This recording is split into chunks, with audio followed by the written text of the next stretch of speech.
Hello, everyone, and welcome to episode 32 of the Hammer Territory podcast. I am Scott Coleman, and I am coming to you on this Friday evening by the great Stephen Tolbert. Stephen, how are we? What's up, Scott? I think this is the first time you and I have done one of these since we've moved over. I know we did a couple at Battery Power, but yeah, buddy, it's good to do this with you. Obviously, always fun after a win. You know, they kicked the Yankees' butt tonight. Quite frankly, it was a pretty enjoyable game. But yeah, man, it's always fun to do these. Yes, sir, it is. You mentioned, a great win tonight for the Braves. 8-1 over the Yankees. And I don't know how you felt, Stephen. This was one of my favorite games of the entire season, quite honestly.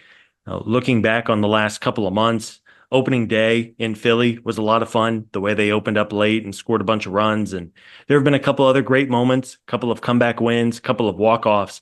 But, literally within two pitches tonight, the Braves kind of hit the Yankees in the mouth. And that was just a ton of fun. We're going to talk about Chris Sale.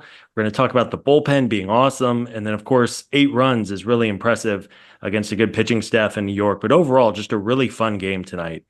Yeah, and I think I felt the same way. I think, they scored 3 runs in the first inning. They scored 2 runs on the first 2 pitches of the game. We saw that a ton last year. That was kind of a staple of this team last year, was just first inning runs, just bludgeoning teams like early in the game, ending games very early. I don't feel like it's been a staple of the 2024 team. I haven't looked at the numbers. I don't know what their first inning numbers are this year, but it just feels like it hasn't been that way. And obviously, since Ronnie got hurt, that's going to play a part in it. But even before that, Ronnie wasn't having a typical Ronnie season. So yeah, like the early runs, just like bludgeoning a team early with a long ball. It felt a lot like last year. It felt like a last year's game. And that's a lot of fun because last year we had a lot of these where it was just kind of a cakewalk. And obviously the Yankees are the best team in baseball, or at least close to by record. So yeah, I agree. That was one of the more enjoyable games of the year so far. It is so encouraging to see the power come back, because that was probably the most bizarre part of this downturn offensively for the 6 weeks that we have talked about seemingly forever on this show. Just the lack of power and the lack of home runs was so bizarre. And not only are the Braves scoring runs right now, but it just feels like the at-bats are better. They're working deeper into the counts. They've been much better in high leverage spots with runners in scoring position. And as Brian Snitker said, like when a team is slumping, it's just because they're not scoring, right? Like it's not like players aren't giving it their all or they're not trying hard. It's just a matter of execution and getting a couple of runs on the scoreboard. And that's kind of the cure-all. And really for the last week now, where the Braves have won 7 of their last 8, just feels like they are putting together a more complete game offensively. And it's been a lot more fun to watch.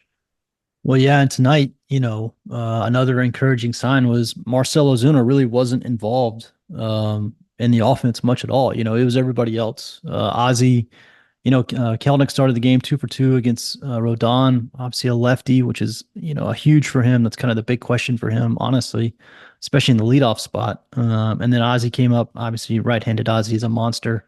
2-run homer immediately. Austin stayed hot. Sean Murphy had a couple of hits. Laureano has kind of come out of nowhere. I tweeted this about 20 minutes ago, but he's already got he's already got as many extra base hits in his last 2 games with the Braves than he had in 2 months with Cleveland. So yeah, not only the power, but like up and down the lineup power, like depth, like that's what we kind of expected. Like we expected this lineup to be top to bottom dangerous. And for 2 months, it was like one guy.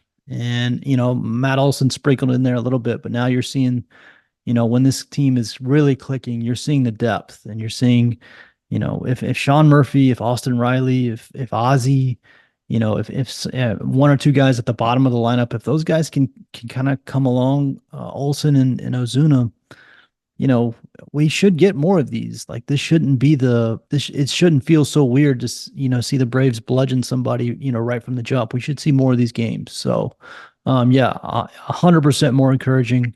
They had a ton of base runners tonight. They had I think they had 16 opportunities with runners in scoring position. Didn't have a great night in terms of like the percentage. I think they were only 3 to 16, but they just so many opportunities. The long ball was going. Yeah, up and down the lineup. It was just a lot of fun and very encouraging to see. It definitely was. And you mentioned first two batters of the game, Kelnick, first pitch swinging, gets a single to left. Then Ozzie mashed a baseball down the left field line. And then, Stephen, we got to talk about Austin Riley because it just felt inevitable that at some point this otherworldly hitter was going to wake up. And he has been out of his mind since last weekend when the Braves returned home from Baltimore.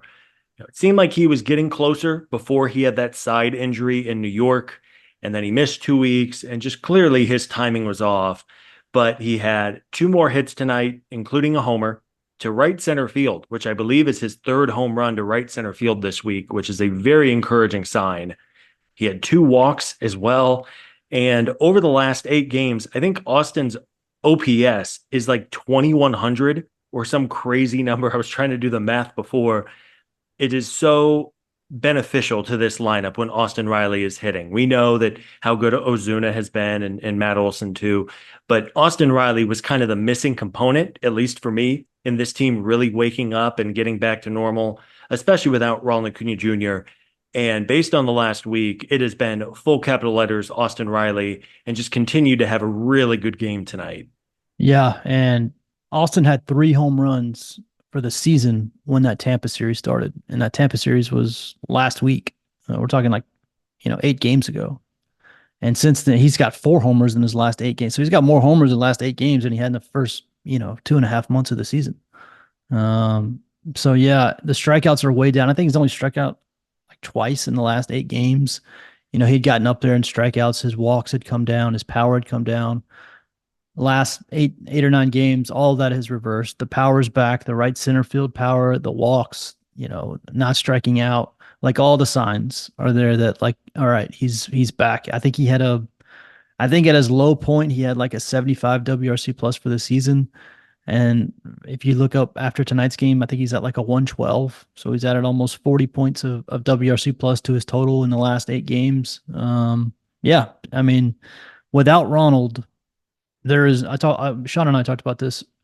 Without Ronald, there is no version of the Braves that can accomplish what they want to accomplish without Austin Riley. Like they just don't have, you know, when you have a guy like Ronald who can put up an MVP season, you don't necessarily need, your third best guy to be elite. But when you take him out, now Austin is now either your first or second best guy, depending on where you put Olson.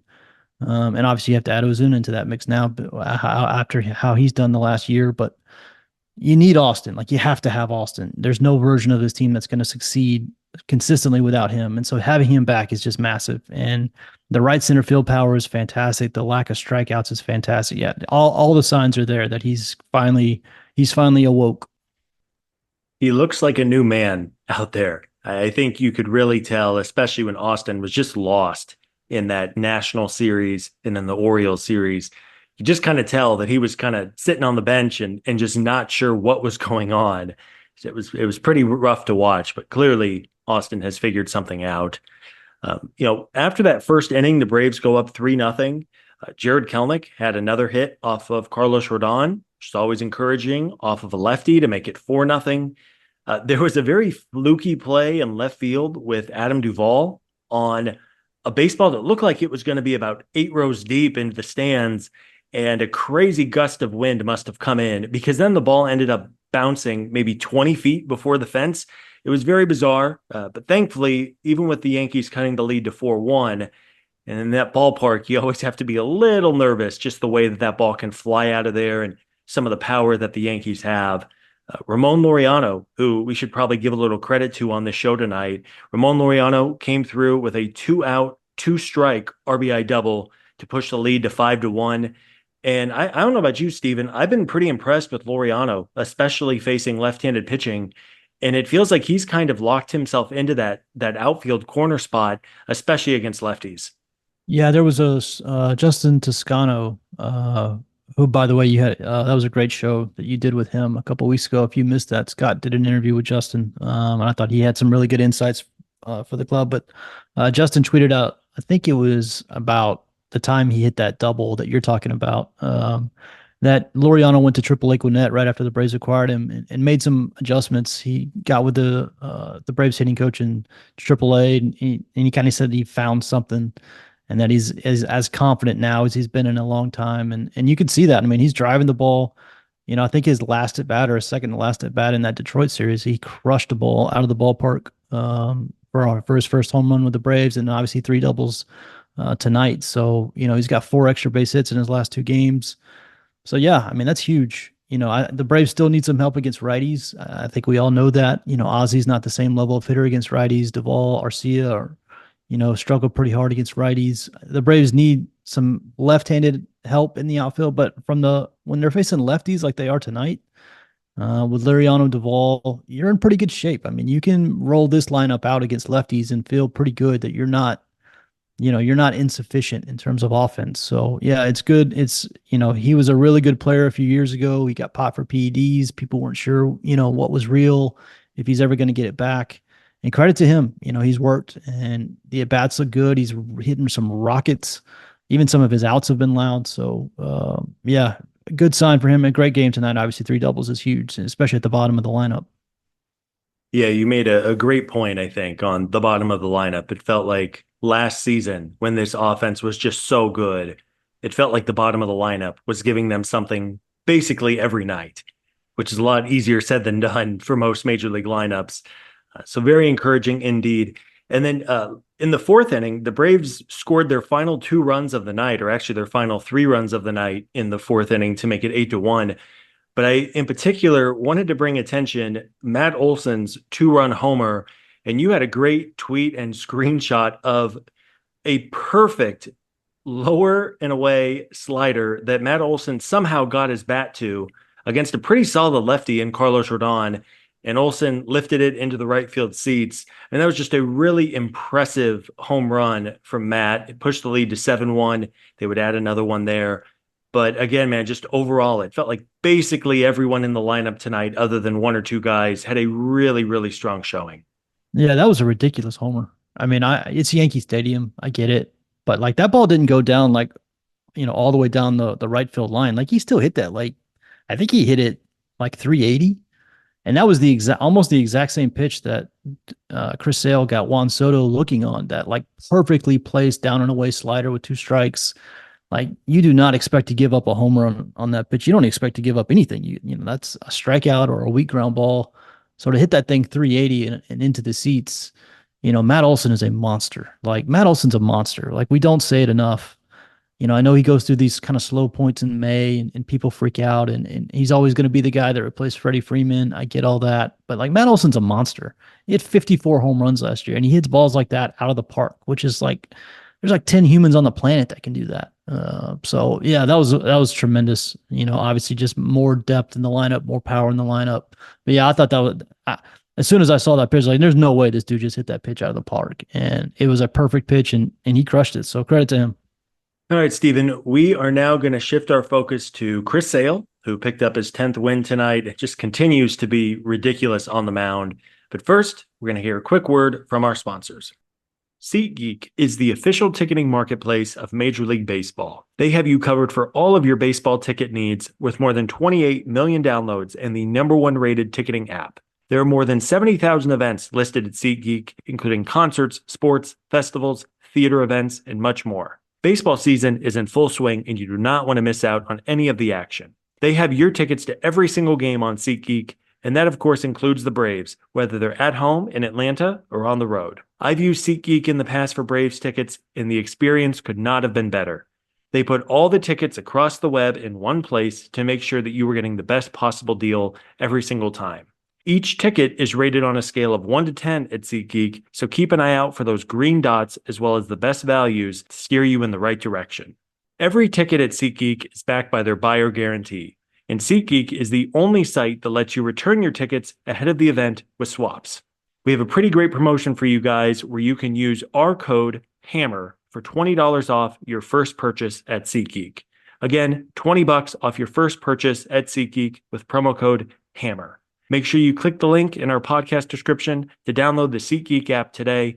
And one more time, promo code HAMMER for $20 off your first purchase at SeatGeek. Eric Kratz here from FT. I'm a former athlete that really pays attention to his routine. And AG1 every morning before my workouts is something that gets my day going. Hey, Braun here. AG1 is a foundational nutrition supplement that delivers daily nutrients and gut health support, and it's backed by multiple research studies so you can trust what you're putting in your body. Unlike other products which only test their ingredients in isolation, AG1 tests their formula as a whole. Ready for this stat? 97% of people in a research study felt more energy after 30 days of drinking AG1. If I had to recommend one product to support whole body health, it's AG1, and that's why FT is excited to have them as a new partner. Starting your journey with AG1 is a win. Try AG1 and get a free 1-year supply of vitamin D3, K2, and 5 free AG1 travel packs with your first purchase at drinkag1.com/foul. That's drinkag1.com/FOUL. Go check it out, FT fam. All right, Stephen, we are back, and so is Chris Sale. I got to be honest, man. When the Braves traded for Sale, I was not overwhelmed. I was not sure what to make of it. I knew, of course, how good Chris Sale was years ago, but he was also someone who had barely been healthy for 4 or 5 seasons. And this guy is pitching at the highest of levels this season, picked up his 10th win. His underlying numbers are unbelievable. And even tonight, he wasn't like his A1 perfect command self, but he continued to get a ton of swing and miss. And just, I mean, the Yankees really had no chance from the opening inning. He owned Juan Soto and Aaron Judge back to back. Apparent, like I think he faced those guys 4 times and he got 4 strikeouts. If I'm remembering correctly, I think that's right. But yeah, I mean, unbelievable what Chris Sale is doing. His average fastball velocity is, I mean, if you look at it, I think his average fastball velocity this year is right at 95 miles an hour. I think it's like 94.9, which is what he was doing in like 2014. Like that's the exact same average fastball velocity he had in 2014. So like he literally hasn't lost anything. We saw tonight he blew Juan Soto away at 98. That slider is unbelievable, especially against lefties. You can see, just please God, let him get to October healthy, because you can see a world where like he makes, Kyle Schwarber and Bryce Harper's life just miserable in a playoff series. If we can just please get him to October healthy, that's obviously, you and Brad had that podcast right after the trade was made. And you guys kind of said the key thing, right? Like it's the thing is that when he's been healthy, he's been good, and he's been healthy this year. And so if they can keep him healthy, what that could do in October, it couldn't even be measured how big that would be. But yeah, unbelievable. I don't know if he's going to get enough innings to be a real threat for Cy Young. The Braves are going to do this. I think the Braves are going to do this thing all year where they give everybody extra rest. Other guys are going to pitch more innings and accumulate more stats. So I don't know if the Braves guys are going to get dinged for that, but just off of pure like numbers and stuff, Chris Sale, Renato Lopez both deserve to be in the All-Star game. They both deserve to be in the Cy Young conversation. They've been unbelievable. And let's not forget, the Braves aren't paying Chris Sale a dime this year. Boston is paying every cent of his contract in 2024. Now the Braves have guaranteed money in 25, but he doesn't cost the Braves anything this year, and they're getting this level of performance. It's been unbelievable, unbelievable. Yeah. Well, and at this point, I mean, I talked about, and I think a lot of folks were pretty skeptical at the time of the trade, but I think even more of us were skeptical when they gave him that contract extension, like right away. And it was like, whoa, this guy has barely pitched since like 2018, and we're guaranteeing another year. But I mean, it looks like a brilliant move now, because the Braves would have probably, I mean, I don't know what, an extra $10 million onto that deal if they wanted to try to extend Sale today versus when they did it in January. Probably more, honestly. I mean, I think help me remember. I think the original contract was, I think it was like this was going to be the last year of his guaranteed, and then there was a club option for 2025. Is that right? Exactly. Yeah. This year guaranteed. Next year was a club option. And then they ripped that up and they just did this year guaranteed, next year guaranteed, and a club option for 26. So yeah, if they were trying to get an extra year of team control now, obviously he would have a ton more leverage. His agent would have a ton more leverage. Yeah, I mean, it would be way more expensive, and obviously, less risk at this point because he's pitched so well, but way more expensive. So yeah, I mean, it was a brilliant move. I was with you. I didn't mind the trade as much as, like you said, guaranteeing him for 20 plus million and 25 was not my favorite thing in the world. But I mean, I said this to Bowman when we did the Mark Bowman interview, but like that, this might go down as one of Alex's best moves ever. And this dude has had some incredible moves, but like if he pitches like this for the next 2 years, and obviously we got to knock on every piece of wood you can see, like he's got to stay healthy. But if he pitches like this the next 2 years, this is one of the greatest moves any GM has ever made. Yeah, really a fantastic addition for Sale. Um, After Sale departed, 5 innings, only 1 hit, which was the fluky ball in left field with Adam Duvall that we talked about. Had 3 walks, but also 8 strikeouts. Just kind of felt like the Yankees were in defense mode basically all night. Maybe they weren't striking out, but if it seemed like everybody was down to 2 strikes and just kind of swinging for their lives to try to get something on the baseball. It's a very a strong night from Sale. His ERA is down to 2.91. A 2.3 FIP, a 2.49 XFIP, and I mentioned now 10-2 on the season. So very, very good stuff there from Sale. And then the bullpen was fantastic tonight, and it was an 8-1 lead. So in the 6th inning, an 8-1 lead is not foolproof by any means, but Daysbel Hernandez did a nice job in the 6th. King Jesse Chavez himself had a very nice 7th inning. Dylan Lee had a perfect 8th. And the legend himself, Grant Holmes, closed it out in the 9th inning, got a double play ball from Aaron Judge to close it out. But a really nice job tonight by the bullpen to cover those final 4 innings and never really give the Yankees a chance. Yeah, Holmes has closed the last 2 games, if I remember. I think he pitched the 9th inning against Detroit on Wednesday to close that game out. So, the Braves have Kenny Powers as their closer these days. But no, yeah, the bullpen pitched great. I don't know how Jesse Chavez does it. I don't know. The dude's throwing 88 right down the middle, and he pitches a scoreless inning every. I don't know how. I mean, he's got a low 1 ERA for the season. He might be on the All-Star team, legitimately at 40. This guy was drafted in the same draft class as Jeff Francoeur in 2002. He was drafted in 2002. There are players on the Braves team that were born in 2002, and he was drafted in 2002, and he's got an ERA in the ones. I mean, it's crazy. That man needs to be studied. But yeah, great game from the bullpen. In that ballpark with that lineup, like you said, even at 8-1, I never feel comfortable. I mean, I'm an Atlanta sports fan, so I never feel comfortable about anything. But yeah, in that ballpark with that lineup, you're never comfortable. So great job. Obviously, Chris Sale probably wanted to go more than 5. The one thing the Yankees did tonight, like you said, was they did foul off a ton of pitches to drive his pitch count up. But yeah, 4 scores from the bullpen to close it out. So always good to see. Always good to see, indeed. And now, tomorrow night, Saturday, and then Sunday as well, Brian Snitker should have his full array of top guns in the bullpen rested and ready to go, which is great. You think about being able to give these guys extended periods off. Braves win 7-0 on Wednesday. They have the off day on Thursday, and then an 8-1 win tonight on Friday. Those are the things you need to give your top relievers a couple of days off consecutively. It's just one of those things that maybe we'll never necessarily see in a box score, but is always a good thing when you can give them multiple days off at a time, especially over 162.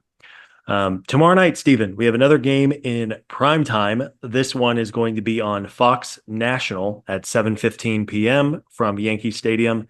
And a pretty interesting pitching matchup. It is going to be 40-year-old Charlie Morton trying to keep up his recent run of success against Marcus Stroman, who is probably the worst pitcher in the Yankees rotation. Stroman has not been bad this year by any means. On the surface, a 3.09 ERA, but his underlying numbers have not been great. Doesn't strike out a whole lot, has been walking a few too many. But when Stroman is right, he gets a lot of ground balls, and that's made him successful for a long time. Yep, Charlie Brad Roland Morton is on the mound.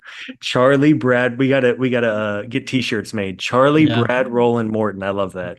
Yep, that's his guy. I told him and I did a show a few weeks ago, and I told him every time he looks good out there, Brad just looks smart. And Brad's been defending this guy for 3 years now, because I mean, there are times when he does look his age, but every year you look up, he's got an ERA in the 3s, he's got a FIP in the 3s. He just keeps going, and same thing this year. So yeah, obviously a tough test. This lineup, I don't suspect this lineup is going to get shut down too many times in a row. The Yankees did have a really rough series against Baltimore. Baltimore beat them like 17-5 on Thursday. And obviously they just lost 8-1 today. So they're not in a good stretch right now. So hopefully the Braves can maybe get one more. Obviously if you win tomorrow, then you want to get greedy, especially with Max on the mound on Sunday and go for a sweep. But when the series started, you would have taken 2 out of 3 at any point. So I would love just to get one more and get out of here before the Yankees wake up again. But yeah, good pitching matchup. We've actually faced Stroman a decent bit. We've seen him a lot. Obviously, he was in the National League with the Cubs for a while. So the Braves should have some familiarity. It'll be a good game. It'll be on Fox. Obviously, these last 2 games will be or tonight's game and Saturday's game are both national games. The Apple game. By the way, all right. So let me ask you this, Scott. I want to get your opinion on this. What do you think of the Apple just like a 30,000-foot opinion? What do you think of the Apple broadcast? I will say this on a technical level, it is fantastic. That they have the super high res cameras. It's clean. There's not a bunch of crap all over. I go back and forth on like the percentages of RBI or percentages of a walk. It's like, oh my God, come on. Either he's going to walk or he's not going to walk. I'll tell you in 30 seconds what's going to happen. But I think from like a camera and audio perspective, it is as good as it gets. I think the announcers tonight were kind of meh. I know they kind of rotate those guys around and gals. Yeah, it's fine. I mean, if the Braves regularly were on Apple TV Plus, I would not love it. But once every 6 weeks or so, it feels like they're on there. I don't hate it usually. Visually, it is a stunning broadcast. Yeah, Like they have unbelievable cameras. Even the audio, like the audio quality is really high. Like you can tell, like this is an Apple like you can tell it's a high-end broadcast just from a technical point of view. But yeah, the announcers are not my favorite. If they showed one more like Braves losing in a playoff game, and that's not the announcers necessarily, that's like more of the production side, but like yeah, it felt like I was watching the NFL draft, a couple years ago where they told a sad story about every guy that came up on the stage. They were showing like every heartbreak the Braves ever had. But yeah, but anyway, Saturday's game, yeah, it's on Fox, Big Fox. It'll be, I think it's a 6:15 start, yeah, so or 7:15 Eastern. But yeah, Stroman Morton, it'll be a good game. They're going to need offense. I mean, you can't really expect Charlie Morton to go shut down a Yankees lineup. It'd be great if he did, but, probably 2 or 3 earned runs is probably what the most likely outcome is. So the offense has got to keep going. Like, they had those kind of 2 games against Detroit where they won 2-1 because the pitching was fantastic. But, I want to see the offense just keep going, just keep 5-6 runs. Like, so let's go on a stretch where we can kind of give the pitching a break a little bit. But yeah, it'll be a good game, and hopefully they can win the series outright tomorrow. Yes, indeed. Let's wrap up the series. And then, like you said, go into Sunday for a chance to sweep behind Max Fried would be pretty great. It does feel like we're maybe catching the Yankees at their most vulnerable point all year long. They have a couple of injuries in the lineup. They got thumped by the Orioles earlier this week, which kind of made national news. It was on Foul Territory, our good friends at Foul Territory. If you don't listen to Foul Territory, please check them out. Ken Rosenthal was on there and talking about the Yankees have kind of run into some adversity for the first time all year. And hey, maybe that's to the Braves' gain, beating them up tonight. And let's hope on Saturday and Sunday. Stephen, that's going to do it for me tonight. I don't know if you have anything you want to plug or talk about, but we'll wrap this up. Nope. Yeah. Just, if you're still, new, we've been doing this for about 2 months now. Obviously this is the old Battery Power podcast. Myself, Scott, Brad, and Sean Coleman are the 4 that are on here. We are doing some more guest appearances than we did maybe over there. We've actually got a pretty big one coming up next week. I'm not going to spoil who it is, but we've got a pretty big guest coming next week. So if you haven't subscribed, make sure you subscribe to the network. I want to say thank you to everybody that's come over. The response has been unbelievable. We're incredibly grateful for that. And yeah, subscribe to the network. Thanks, of course, to the Foul Territory guys. It's been tremendous, but we appreciate all the support as usual. I will echo everything Stephen said. Again, a big thanks to Stephen for coming on tonight. You can follow him on Twitter /X at B_outliers. I am at Scott Coleman 55. You can follow the show at Hammer Territory, where I promise we are going to be even more active than what we have been. Some in-game stuff over there as well. Should be a lot of fun. That's going to do it for us tonight. I hope everybody out there has a great weekend. Brad and I will be back on Sunday night, so keep an eye out for that. Until then, we will see everybody next time.